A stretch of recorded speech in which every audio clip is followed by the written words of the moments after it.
लग रही है, इसलिए हे प्रभु और श्री रामार्चन का विस्तार करें। भगवान शिव बोले, हे देवी, सब मनुष्यों को मंगल की देने वाली, पापों का नाश करने वाली पूजा और महात्म के सहित मैं पवित्र कथा कहता हूँ। धर्मों को जानने वाला, महारोग से पीड़ित पृथुक नाम के विख्यात ब्राह्मण मथुरा में रहते थे। उन ब्राह्मणोत्तम ने बहुत प्रकार से यज्ञ किए, बहुत यज्ञ आदि किए, परंतु लोगों की बाधा से पीड़ित रहते थे और उनका रोग सभी यज्ञों को करने के बाद भी नहीं जाता था। तब वह ब्राह्मण अत्यंत दीन मन वाला होकर के दुखों से संत्रस्त घर से शीघ्र निकल गए और मृत्यु के हेतु वो विचारते हुए जा रहे थे कि मृत्यु किस प्रकार से हो। वो सोचते हैं कि यदि हम आत्महत्या करेंगे तो आत्महत्या सबसे बड़ा पाप है। इसलिए वह सोचने लगे कि हम जंगल निर्जल वन में जाएंगे और वहाँ सिंहादि पशुओं से मेरी मृत्यु हो जाएगी तो मुझे जो है आत्महत्या का पाप नहीं लगेगा। वह जंगल में घूम रहे थे, तभी उनकी दृष्टि ऋचिक नाम के ऋषि पर पड़ी और वह ऋचिक को देख करके रोने लगे। ऋचिक जी ने उन ब्राह्मण से कहा कि आप किस लिए रो रहे हैं, अपना दुख मुझसे कहें। ऋचिक जी का वचन सुनकर के पृथु ब्राह्मण ने कहा, हे श्रेष्ठ, मैं पृथु नाम का विख्यात ब्राह्मण हूँ। हे विद्वान, मैं सर्व व्याधियों से युक्त, महाबाधाओं से पीड़ित हूँ। हे कृपानिधे, जिससे मेरा दुख क्षय को प्राप्त हो वह यत्न हमें कहें।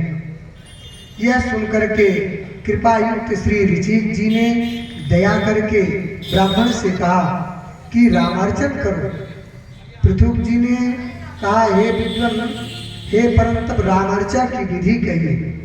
यह सुनकर ऋचिक जी ने श्री रामार्चन यज्ञ की विधि का वर्णन किया और उसके बाद श्री रामार्चन को करने से क्या लाभ होता है। यह कहते हैं कि कुशनाभ जी के पुत्र धर्म को जानने वाले श्री गाधी जी मेरे ससुर हैं।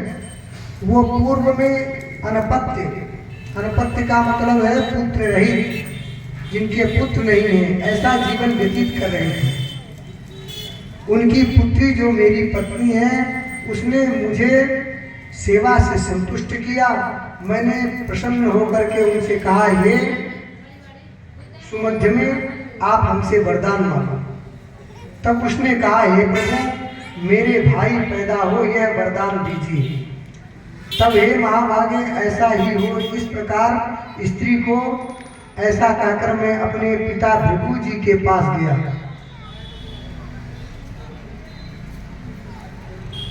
उनको वरदान देकर के विचार किया, चिंतन किया कि इनके तो 7 जन्म तक संतान ही नहीं।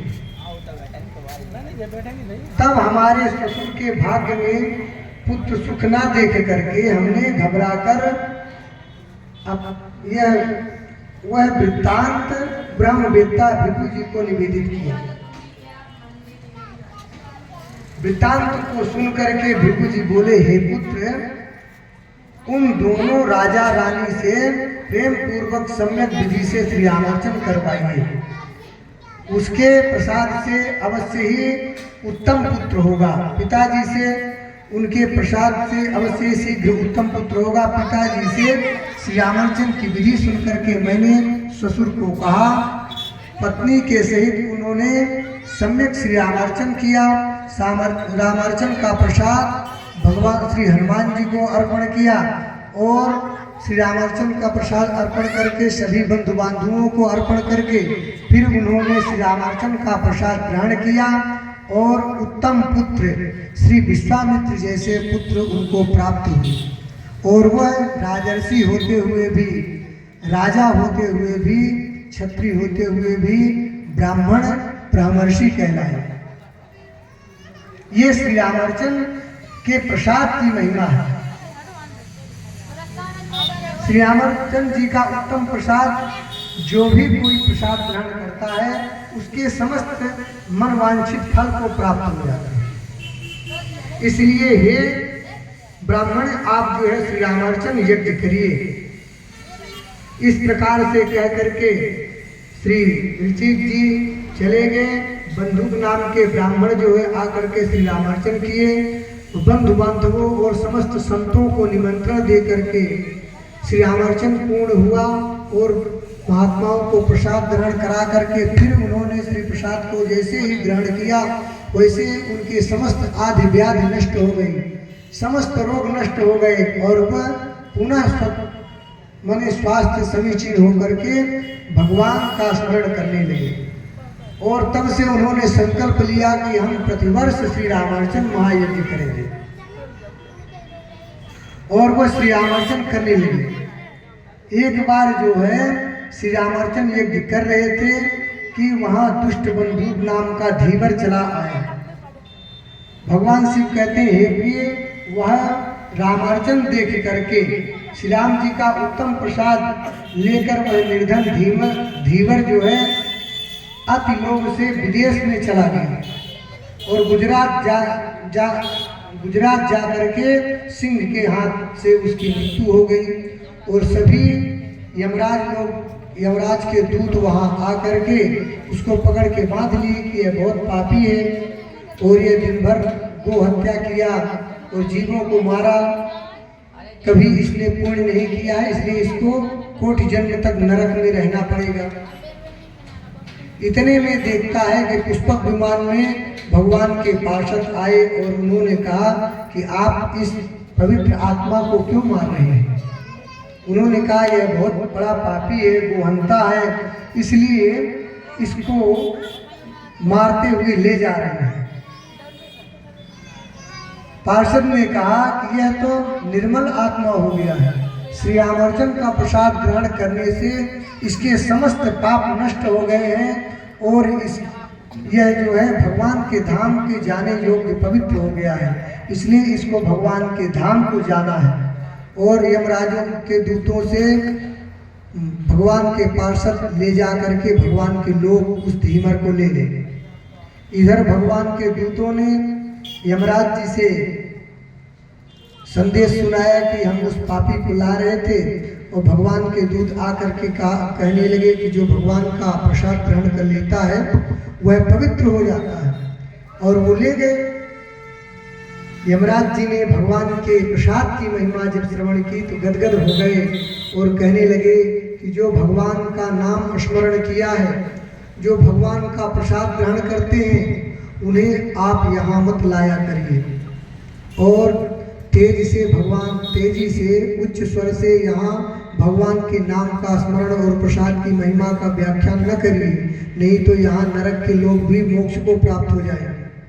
ये श्री रामार्चन महायज्ञ के प्रसाद की महिमा है कि जो भी व्यक्ति भगवान का प्रसाद अज्ञानता से भी यदि ग्रहण करेगा तो वह भगवान के धाम को प्राप्त हो जाएगा।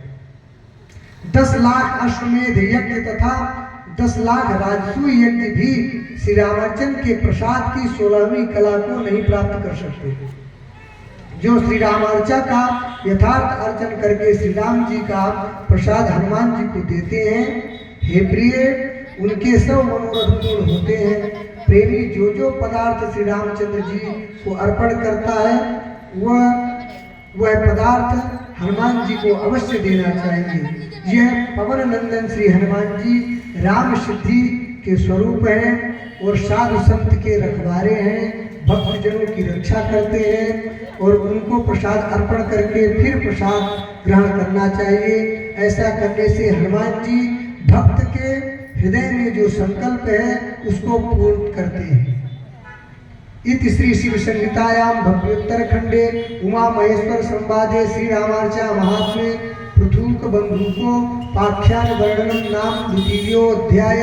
श्री सीतारामचंद्र भगवान की, श्री हनुमान जी महाराज की, श्री रामार्चन महायज्ञ की जय।